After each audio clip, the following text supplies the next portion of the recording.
How to archive your post on Threads app. Hey everyone, welcome back to the channel.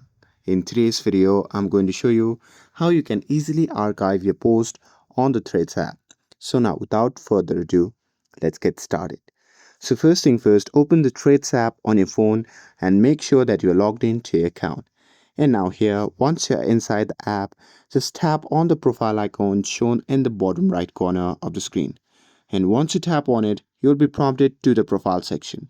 Now from here, if you scroll down, you can see the post that you have posted on your Threads app. So to archive the post, just tap on the three dot icon in the top right corner of that post, and once you tap on it, a pop-up menu will appear.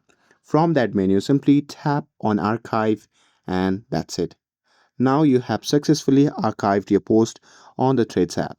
And with this, if you found this video helpful, then don't forget to like, share, and subscribe to get updated for more videos.